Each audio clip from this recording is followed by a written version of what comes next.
Dando continuidade aos comentários do livro de Gênesis, agora nós temos o homem e a mulher recém-saídos da inocência, confrontados com as consequências da desobediência. A Escritura registra que a primeira atitude de Deus não foi a condenação de Adão e Eva, foi um chamado amoroso. Onde estás? Essa pergunta atravessa milênios e chega até nós, pois todos nós já nos sentimos espiritualmente escondidos no jardim. A queda não foi apenas uma tragédia, ela foi parte necessária do plano de salvação. Compreender essa pergunta de Deus nos revela a profundidade do momento. Não era apenas o início da queda da humanidade, mas também o princípio da redenção. Antes de ouvirem a voz de Deus, Adão e Eva tiveram os olhos abertos. Esse despertar, porém, não trouxe a luz da obediência, trouxe a dolorosa consciência da vulnerabilidade e do afastamento de Deus. Tomados por vergonha e medo, eles buscaram se esconder atrás de folhas de figueira, símbolo da autossuficiência ilusória, que é o esforço humano de tentar reparar sozinho o que apenas Deus poderia realizar. É nesse estado de improviso e insegurança que o som da presença divina irrompe na cena, revelando que, mesmo na queda, Deus não se ausenta de nós. E ouviram a voz do Senhor Deus que passeava no jardim pela viração do dia. Voz, no hebraico, é kol, e não significa apenas fala. Significa também qualquer manifestação audível de presença. A viração do dia sugere o entardecer, um momento tradicional de comunhão. Aqui nós vemos algo importante. Provavelmente esse era o momento habitual do encontro entre o Criador e seus filhos. Porém, neste dia, em vez de correr ao encontro de Deus, eles se esconderam. Esse afastamento simboliza a condição universal do homem após o pecado. Está caído da presença do Senhor. A comunhão foi interrompida, mas não por Deus, mas pela própria escolha humana. É nesse silêncio que a Escritura diz: E o Senhor Deus chamou Adão e disse-lhe: Onde estás? O verbo cará implica proximidade e convite. E a pergunta aieká não busca localização geográfica, busca um reconhecimento espiritual. Esse é o mesmo tom com que o pai espera o filho pródigo e com que o Senhor chama seus filhos adormecidos espiritualmente. Será que Deus não sabia onde Adão estava? Claro que o Senhor sabia, mas ele queria que Adão compreendesse onde ele se encontrava espiritualmente. E esse é o primeiro passo para o arrependimento: reconhecer a própria condição. A resposta de Adão vem carregada de confissão e medo. Ouvi a tua voz no jardim e temi, porque estava nu e escondi-me.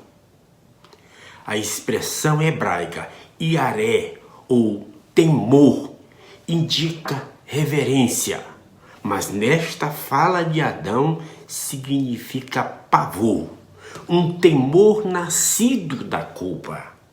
A nudez, o Heron, não é apenas física, mas também espiritual.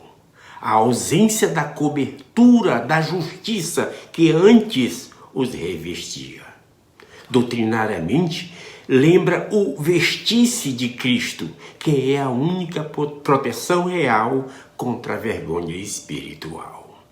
Assim, o medo e o esconder-se não são meras reações emocionais, são sintomas da separação espiritual causada pelo pecado. Deus então conduz Adão a olhar diretamente para a causa do seu medo.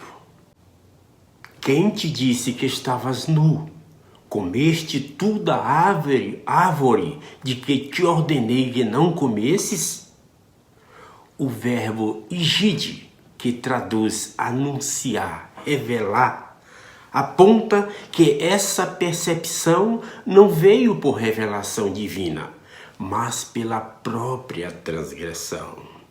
Esse é o contraste entre ser instruído por Deus e aprender pelo erro.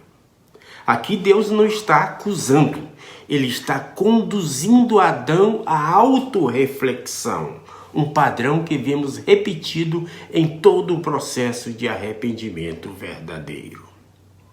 Porém, a resposta de Adão e Eva revela algo ainda presente na humanidade. A mulher que me deste por companheira, ela me deu da árvore e eu comi. A serpente me enganou e eu comi. O hebraico ishiane, que traduz enganou, seduziu, mostra que houve de fato um engano. Mas apesar de admitir o ato, ambos, tanto Adão quanto Eva, deslocam a responsabilidade. Nas Escrituras, aprendemos que a responsabilidade é pessoal. Os homens serão julgados segundo suas obras. Satanás pode tentar, mas não pode nos forçar a fazer o errado. Essa lição ecoa ainda hoje para nós. O arrependimento verdadeiro exige parar de culpar e começar a assumir. O relato de Gênesis 3, de 8 a 13, é mais do que um episódio distante, é um espelho. Cada vez que pecamos, ouvimos de novo aquela voz do meio do jardim. Onde estás? Podemos nos esconder ou responder. A escolha é sempre nossa. No plano de salvação, o chamado divino é constante e a ponte de retorno já foi lançada pela expiação de Jesus Cristo. Assim como Adão e Eva receberam vestimentas providas pelo Senhor, nós também podemos ser vestidos de sua graça. Não com folhas improvisadas, mas com a cobertura eterna de seu amor. Que a nossa resposta, diferente daquela primeira, seja sempre: eis-me aqui, Senhor. Fala, que teu servo ouve. Chegamos ao final do episódio. É sempre uma satisfação gravar para você. Na verdade, para mim, eu aprendo muito mais quando compartilho, quando eu pesquiso essas coisas. Então, por que não compartilhar com as outras pessoas também?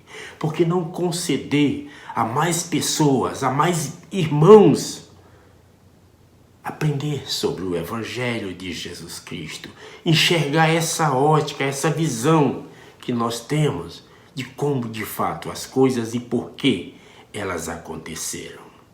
Então, compartilha esse vídeo, o link deste vídeo, nos teus canais do WhatsApp, no grupo da família, grupo da igreja, grupo do trabalho, onde for permitido, faça-o.